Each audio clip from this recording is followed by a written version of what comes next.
मरना है क्या नहीं? मलकुल मौत से मुलाकात होगी, अल्लाह करे उनसे अच्छी मुलाकात हो।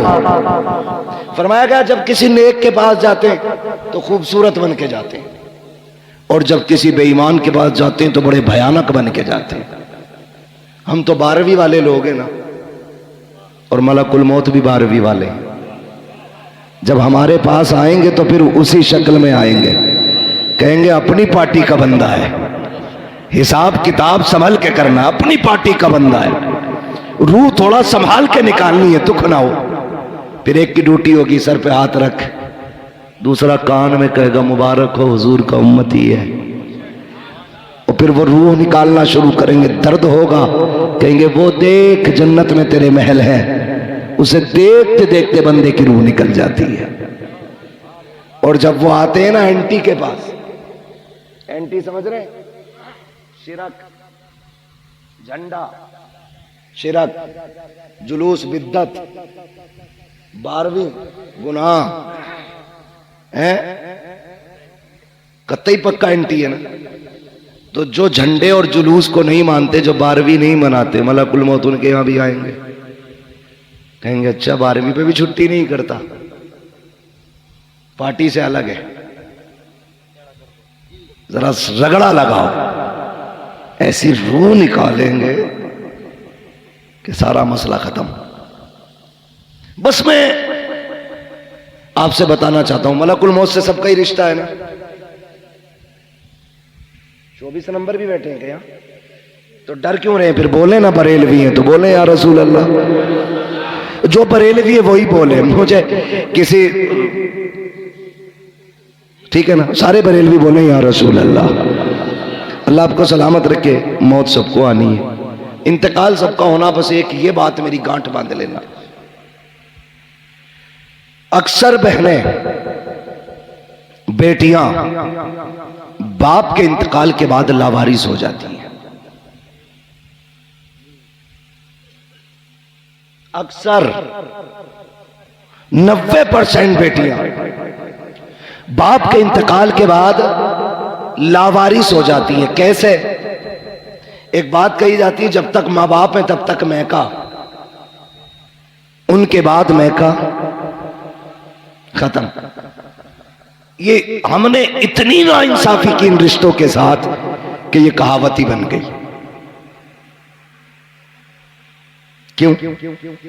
जब बाप था ना और बेटी नहीं आती थी 8 दिन, तो बाप खुद चल के 8 दिन बाद बेटी के घर जाता था, कहता था तेरी याद आ रही थी इसलिए आ गया, तुझे देखने को जी कर रहा था।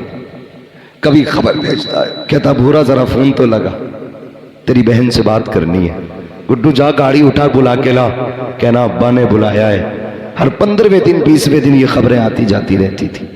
लेकिन अफसोस, जब से बाप गए आ गए, ईदें भी गुजर जाती हैं, भाइयों के सलाम तक नहीं आते, खुशियां गुजर जाती हैं, अपनों के पैगाम तक नहीं आते।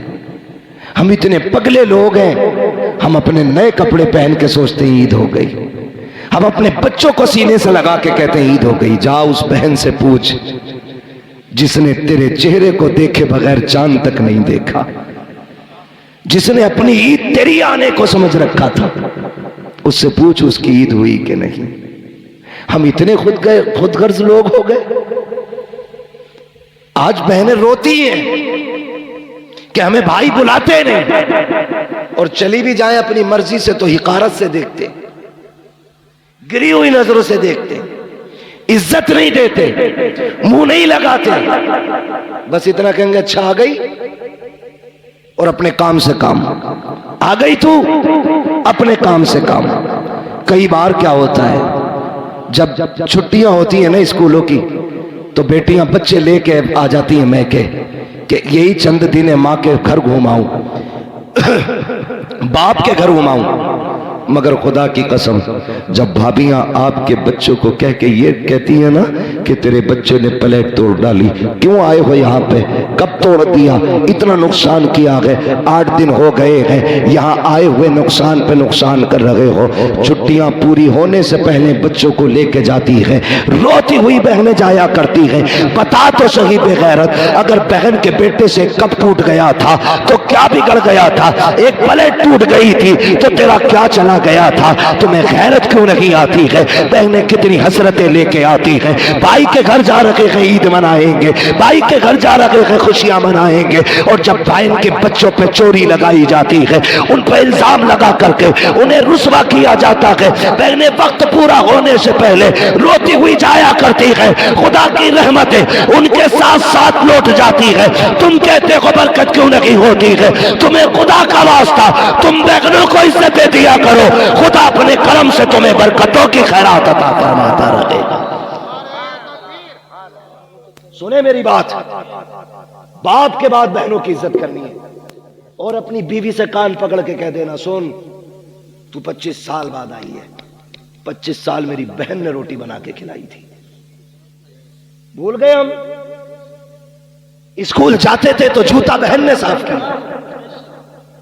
हाँ ड्रेस वक्त से पहले बहन ने तैयार की, टिफिन 4 बजे उठ के बहन ने बनाया, और तू कौन होती है बहन से रोकने वाली। तू अपना हक ले, हमारे रिश्तों के बीच में ना आना, इसलिए कि तुझे रब ने बीवी बना के शोहर के लिए राहत बनाया है, और बहन को भाई और बाप के लिए रब ने रहमत बना के भेजा है। बेशक सुभान अल्लाह, रहमत राहत से बड़ी होती है, ये कान खोल के सुनना, रहमत राहत से बड़ी होती है। कभी बहन को बीवी के लिए मत छोड़ना, वरना उनकी कीमत अदा नहीं कर पाओगे। लोग ना कहते कोई नेकी बताए, अब्बा कब्र में राजी हो, खुश हो जाए। एक छोटा सा अमल सुन, जब तुझे पता चले बहन आ रही है तो बिस्तर पे ना लेट। तुझे तो याद होगा ना, जब बाप बेटी के आने की खबर सुनता था तो कहां तक जाता था, क्या वो अड्डे पे जाके खड़ा होता था?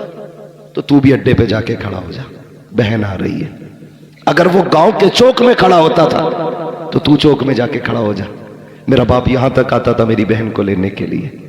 अगर तुझे याद है ना कि वो लाठी टेक के आखिरी वक्त में चल नहीं पा रहा था, बहन आई थी तो दरवाजे के बाहर आ गया था, तू आके खड़ा हो जा। लोग पूछते अब्बा को सुकून कैसे मिलेगा, खुदा की कसम जब बहन ससुराल से मैं के आए ना तो चेहरा बिगाड़ के ना देख, ऐसे मुस्कुरा के देख जैसे बाप देखा करता था। जब तेरे चेहरे में बहन को बाप का चेहरा दिखाई देगा ना, इधर बहन राजी होगी, कब्र में तुझसे तेरे बाप की रूह राजी हो जाएगी। बेशक सुभान अल्लाह, भगोने बनाने से ज्यादा जरूरी है बाप के रिश्तों को निभाना। 40वें में 70 किस्म का खाना रखने से ज्यादा जरूरी है बाप के रिश्तों को निभाना। आपको वो रिश्ते निभाने, वो रिश्ते निभाने। आप कोशिश ये करनी है, आप अमीर है, बहन गरीब है, कभी घर से थैला बांध के ले गए, ले बहन मैं घर पे 10 किलो आम लाया था, तेरी याद आई, मैं 5 किलो तेरे लिए लेके आ गया। मार्केट से नहीं, घर से लेके जा। 10 किलो लाया था, तेरी याद आई, मैं 5 किलो उठा के ले आया। वो माथा चूम के कहेगी बाप को गए 20 साल हो गए, लेकिन तेरे वजूद में मुझे बाप का वजूद नजर आ गया।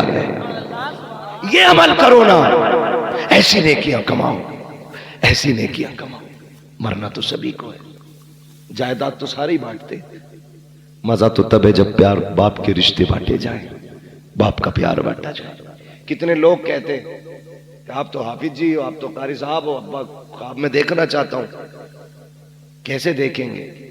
मैं तो एक बात कहता हूं, कितनी भी नाराजगियां हो गई हैं, एक दिन खाना बनाओ, सबकी दावत करो, बहन भाई सारे एक दस्तरखान पर बैठ जाओ और बात कर करके हंस हंस के खाओ।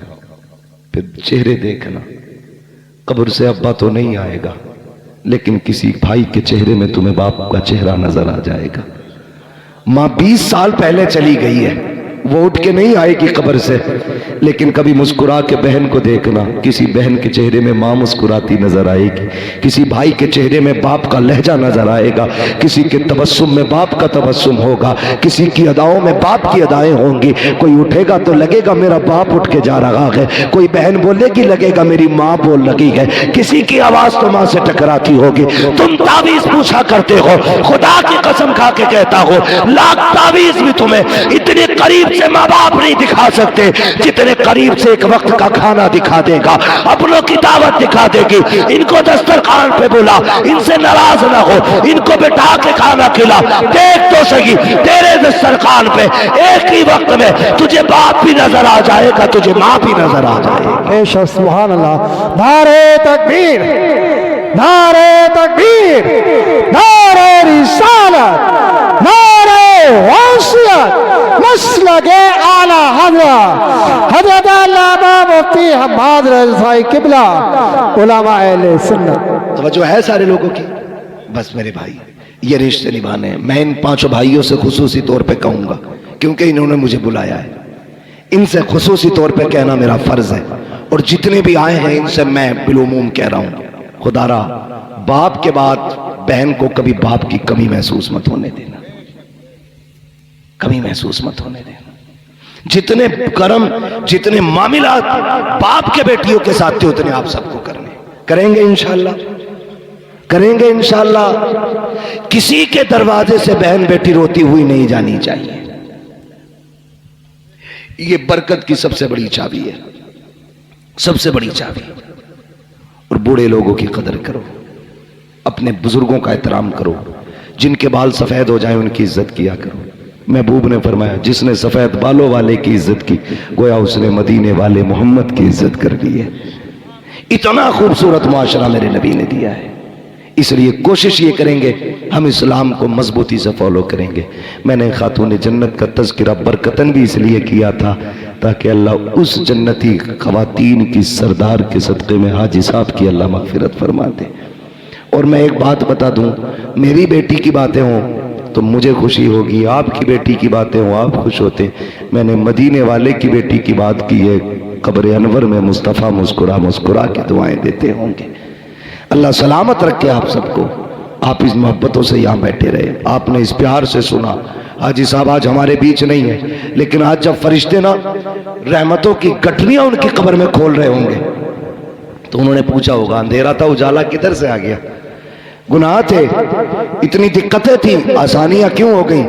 फरिश्तों ने कहा होगा मुबारक हो, ऐसा बेटे छोड़ के आया है कि आज वो तेरी बख्शिश के लिए मदीने वाले की महफिल सजा के बैठे हैं, उसकी बरकत से तेरी कब्र में उजाला हो गया है। तो बाप ने आज कब्र में हाथ उठा के कहा होगा अल्लाह मेरी औलाद को सलामत रखना। उसने मरने के बाद भी अपने बाप को फरामोश नहीं किया है। आपसे गुजारिश है अपनों की कब्रों पे जाया करो, कब्रिस्तान जाया करो। जाते हैं ना कब्रिस्तान? आपकी एक ना एक फरमाइश अल्हम्दुलिल्लाह पीछे लगी रहती है। इस पंखे को थोड़ी देर बंद ही कर दे भाई। हाँ हाँ, कारी साहब ने बहुत कुछ कह दिया। हाँ पहले खत्म कर दी थी लेकिन शुरू कर दी, करे जाते जाते शजरा सुना दी। मैं बस आपसे जो बातें कह रहा हूँ सुन ले जरा। मैं अल्लाह आपको सलामत रखे। तो कब्रिस्तान जाना, शायर जाया करो सारे। हमारे कब्रिस्तान में लेटे हुए लोग हमारा इंतजार करते हैं, ये क्लियर है, नो डाउट। सारे इंतजार करते हैं हमारा और कहते हैं काश मेरा बेटा आ जाता। अगर पोते से ज्यादा प्यार था तो कहते हैं काश मेरा पोता आता। और जब तुम जाते हो तो वो कहते हैं ठहर अभी न जाना, तुझे देख के दिल ठंडा हो रहा है। वो कब्र में भी ये कहते हैं ठहर मुझसे बातें कर, मुझसे बातें कर, रुक ना, देख तू आता था ना बड़ा जी लगता था, आज तुझे इतना भी वक्त नहीं, 2 मिनट रुक के हाथ उठा के बैठ जाए। आया और सलाम करके चल दिया, वो कब्र में कहते हैं रुक जाना, ठहर जा, आ बैठ जा, लेकिन हम तो उनकी आवाज़ सुन नहीं पाते। कभी किसी को कहता बेटे की ड्रेस लेनी है, कोई कहता मुझे जूता लेना है, कोई कहता स्कूल की फीस भरनी है। जब तुम ये सोचते हो ना, अब्बा कब्र में कहता बेटे एक दिन वो भी तो था ना, मैंने ओवर टाइम ड्यूटी करके तेरी ड्रेसें खरीदी थी। तुझे अपने बेटे का रिश्ता मालूम है, बाप का रिश्ता क्यों याद नहीं है? वो खुदारा कब्रिस्तान जाया करो, बैठा करो अपनों की कब्रों के पास, जितनी ज्यादा से ज्यादा वक्त होने दिया करो और फिर अल्लाह से दुआएं मांगा करो। तुम नहीं जानते हो जब कोई बंदा माँ बाप की कब्र पे जाता है, हाथ उठा के चंद आयतें या कलमा शरीफ पढ़ के जब उसकी रूह को सवाब बख्श के पलटता है, तो माँ हो या बाप हो, वो हाथ उठा के कब्र में कहते हैं मेरे परवरदिगार ये मेरा बेटा है, हमारी जिंदगी में जब हमारे पास आता था हमने इसे खाली नहीं जाने दिया, कभी केले दिए, कभी सेब दिए, कभी सूखा फल दिया, कभी रखी हुई मिठाई दी। हम तो कई कई दिन तकिए के नीचे इसके इंतजार में सामान रख के रहते थे। आज ये जा रहा है, मालिक हम तो नहीं दे सकते हैं, लेकिन गैरत आ रही है। एक माँ की कब्र से बेटा जा रहा है, बाप की कब्र से लाल जा रहा है। अल्लाह इसे खाली ना लौटाना, अल्लाह इसे खाली ना लौटाना। रब कहता बता क्या देना है? तो वो कहते हैं अल्लाह जब हमारे पास ये आता था तो हम अपनी हैसियत से देते थे, आज ये तेरी चौखट से जा रहा है तो अपनी शान के मुताबिक दे दे। फिर रब का दरियाए करम जोश में आता है। रब फरमाता है फरिश्तों देखो तो सही इसके नामे अमाल में क्या लिखा है। फरिश्ते कहते हैं गुनाह ही गुनाह है। अल्लाह कहता है सारे गुनाहों को नेकियों में बदल दो। फिर पूछा जाता है इसका नाम किसकी लिस्ट में है? का जहन्नमियों की। हुक्म होता है इसे जन्नती बना दिया जाए। फिर पूछा जाता है ये मेरे दुश्मनों में था या मेरे दोस्तों में? फरिश्ते कहते हैं या अल्लाह ये तेरे दुश्मनों में है। हुक्म होता है मेरे दोस्तों की लिस्ट में नाम डाल दो। फरिश्ते कहते हैं या अल्लाह चंद लम्हों के लिए आया, बाप की कब्र पे आया, फाता पड़ी जाने लगा, इतनी बड़ी नेमत है। रब फरमाता है हाँ। का किस लिए? का अगर मैं भी उतना दूं जितना माँ देती थी तो मुझ में और माँ के कर्म में क्या फर्क रह जाएगा? इसको इतना दे दो ताकि दुनिया मान जाए कि जितनी एक माँ प्यार करती है उस 70 माओं से ज्यादा मेरा रब बंदे से प्यार करता है। सुभान अल्लाह, सुभान। आज भी आवाज आती है हम तो माइल मुकर्रम है, कोई साइल ही नहीं, राह दिखलाएं किसे राह रवे मंजिल ही नहीं। बैठो इनकी कब्र पे, वक्त तो इन्हें, इनसे बातें करो। एक वजीफा बता जाऊं, आज भी ना बिजनेस नहीं चल रहा हो, परेशान हो गया हुआ, माँ के कदमों में बैठ जाना और उससे कहना यही अपना फटा आंचल उठा और अपने रब से भीख मांग मेरे लिए। उसके हाथ उठवा लेना, अल्लाह बरकतें दे देगा, बरकतें देगा। अगर मां नहीं है ना, जाना कब्र पे, जितना पढ़ सकते हो पढ़ना, और फिर उसके बाद हाथ उठा के उनकी रूह को बख्शना। आते आते इतना कहना मां या अब्बा जिंदगी में दुखी होता था, तेरे कदमों में बैठता था, आज तू नहीं तेरी कब्र पे आया हूं, मेरे लिए रब से दुआ कर दे। बस इतना कहना और आ जाना। फिर रब जाने और बंदा जाने, तुम नहीं जानते हो। माँ बाप औलाद के लिए जमीन के ऊपर भी काम आते हैं, जमीन के अंदर भी काम आते हैं, अंदर भी काम आते हैं। वो बेटा आज भी माँ बाप की दुआएं ज्यादा पाएगा जो उनके सवाब के लिए ज्यादा खर्च करेगा, ज्यादा उनकी बख्शिश के रास्ते निकालेगा। आज भी वही बेटा सबसे ज्यादा खुश नसीब रहेगा। तो अगर आपका कोई काम नहीं चलता, दुआएं कबूल नहीं होती, तो जाइए कब्रिस्तान। तुम अकेले नहीं हो, कब्र में तुम्हारा बाप तुम्हारे साथ है, तुम्हारी मां तुम्हारे साथ है। उससे बैठ के ऐसे बातें करो ना जैसे जिंदगी में करते थे, फिर देखो दिल को कितनी राहत मिलती है। सच कह रहा हूं यार, आज कोई सच्चा हमराज नहीं है। आपका अगर दिल टूटा और किसी से आपने बयान कर दिया तो वो आपके दिल का इलाज नहीं ढूंढेगा, वो उसे मजाक बना के चौकों में बयान करेगा। मैं आज भी सच्ची बात कहता हूं, दिल टूटा हो या खुशी बड़ी हो और दिल कहता हो किसी से बयान करें, तो जिंदा हो तो बाप के कदमों में बैठ के कहना, और चला गया हो तो बाप की कब्र पे जाके बैठ के कहना। उससे पक्का हमराज कोई नहीं है, उससे पक्का राजदार कोई नहीं है। और पहले तो दुआएं मांगा करो, अल्लाह माँ बाप का साया ना हटाना। जब बाप चला जाता है ना, ऐसा लगता है जैसे कि आसमान हट गया। मां चली जाती है, ऐसा लगता है जमीन तंग हो गई। अल्लाह से दुआएं मांगा करो, अल्लाह हमारे माँ बाप को सलामत रखना, उनको लंबी उम्र मांगा करो उनकी। वो बीमार हो गए तो मौत ना मांगे, बिस्तर पे लेटा रहने दे, इसलिए कि वो बिस्तर पे लेटा हुआ बाप तेरे लिए अपने वक्त के 70 वलियों से ज्यादा अहम है। बिस्तर पे लेटा हुआ बाप भी तेरे लिए 70 वलियों से ज्यादा वैल्यू रखता है। इसलिए कि मेरे नबी ने फरमाया, माँ बाप की दुआ औलाद के हक में वही दर्जा रखती है जो नबी की दुआ उम्मत के हक में दर्जा रखती है। इससे बड़ी कौन सी दौलत चाहिए? मांगे उनसे। आज बाप नहीं है, बड़ी दौलत चली गई, बड़ी दौलत चली गई। जन्नत का सामान भी बाप होता है, माँ होती है। बरकत का सामान भी माँ बाप होते हैं, तो इन्हें राजी कर लें। आज ना हाजी असगर हुसैन साहब की इस आले सवाब की महफिल से ये सबक लेके जाएं कि हम जीते जी भी माँ बाप की खिदमत करेंगे और इंतकाल के बाद भी उनकी खिदमत करेंगे इंशाअल्लाह, करेंगे इंशाअल्लाह, करेंगे इंशाअल्लाह। माँ बाप की खिदमत करना, उन्हें राजी करने की कोशिश करना, वो रूठे ना, उन्हें मनाए रखना। चले गए हैं तो फिर खिदमत करना, फिर देखना अल्लाह कितनी आपको बरकत अता फरमाता है। फरमाया गया, या अय्युहल्लज़ीना आमनू उदखुलू फ़िस्सिल्मि काफ़ा, ए ईमान वालों पूरे पूरे इस्लाम में दाखिल हो जाओ। तुम्हारा ज़ाहिर और बातिन ईमान वाला होना चाहिए, दिखना चाहिए हुजूर का उम्मती जा रहा है ना। कभी कभी कुछ जनाजे देख के ना बड़ा यार अजीब लगता है, चेहरे पे दाढ़ी नहीं होती है, अजीब कट लगे होते हैं, लाश सामने होती है। मौलाना नमाज पढ़ा दो, खड़े होते हैं तो ख्याल आता है, जवान काश तूने हुजूर की सुन्नत चेहरे पे रखी होती। जिंदगी इतनी होनी थी जितनी बिना दाढ़ी के हुई है। मरना नहीं है। लोग कहते हैं रोड पे चलते मुश्किल है, मैंने कहा मौत अपने वक्त पे आनी है। अगर दाढ़ी की वजह से जल्दी मौत आती तो हम कहां जिंदा होते, और अगर दाढ़ी मुंडा के जिंदगी बढ़ जाती तो कोई दाढ़ी मुंडा मरता ही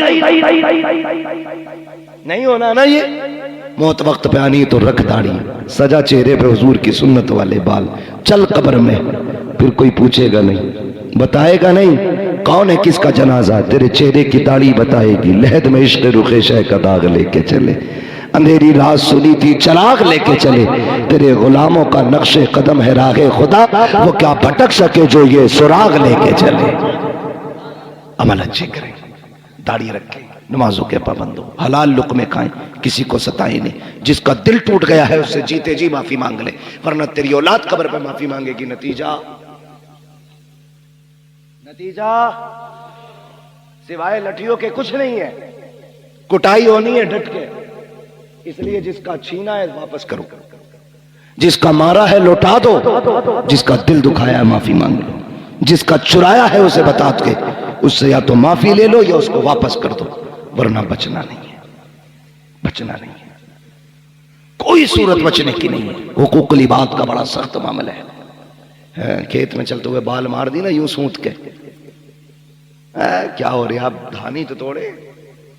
कयामत के दिन जो तुमने बाल सूती, एक दाना मुंह में डाला, चावल एक दाने में कितना होता आप जानते हैं, जो तुमने चबा के खाया तो कितना खाया था इसका हिसाब अलग होगा, कितना थूका था इसका हिसाब अलग होगा, जो खेत से बाल तोड़ी थी उसका हिसाब अलग होगा, कितना उससे खून बना इसका नुकसान अलग होगा, कितना उससे नस्लें तबाह होंगी इसका नुकसान अलग होगा। तुम्हारी नजर में एक चावल, मगर ये नस्लें लेके डूब जाएगा एक चावल। देखभाल के रोड पे चला करो, किसी को नुकसान ना हो।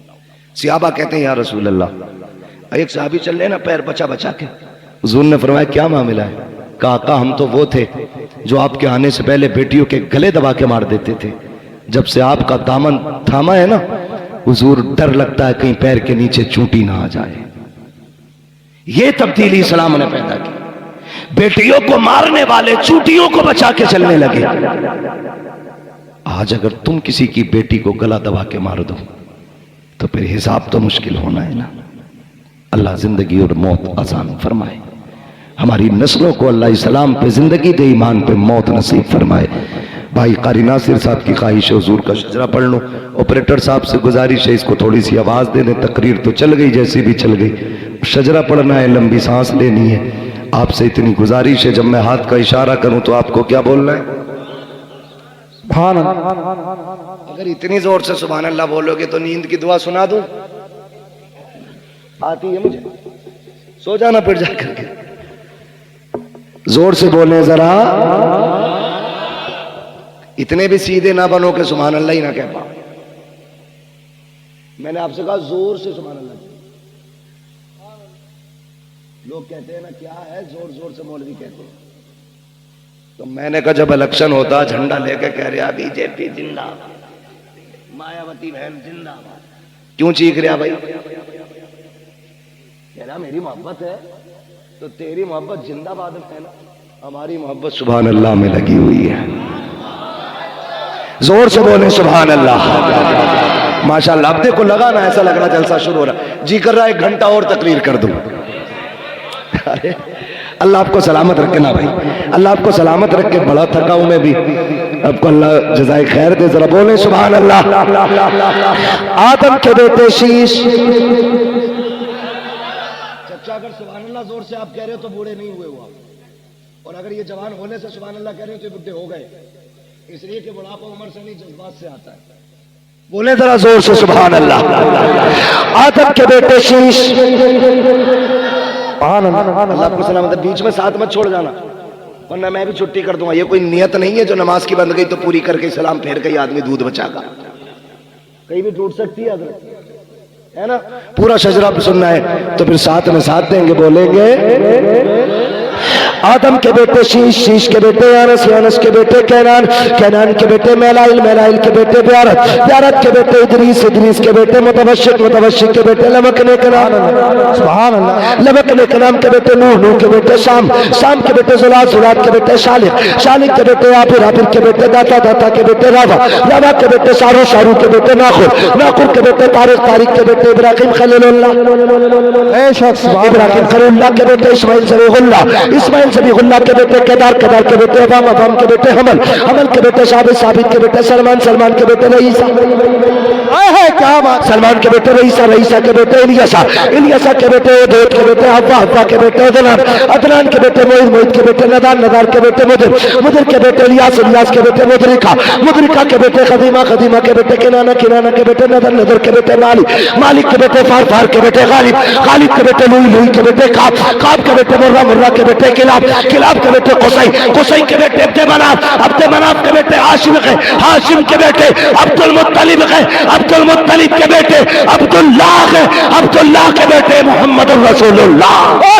नारे तकबीर, नारे रिसालत, नारे वसीयत, मसलक आला हज़रत, बस्ती बस्ती करिया करिया, बस्ती बस्ती करिया करिया, इल्म का दारिया, फाइज का दारिया, तोल बने मेहमाने काबा, उलमा। ये नेक काम तो माशाल्लाह कारी नासिर कर रहे हैं, ये लोग तो जिम्मेदारी आपकी भी है, आप भी कर सकते हैं। नारे हैदरी। अल्लाह सारे लोगों को सलामत रखे, अल्लाह बरकतें अता करे। करेंगे इंशाअल्लाह कोशिश। माँ बाप की इज्जत करनी है।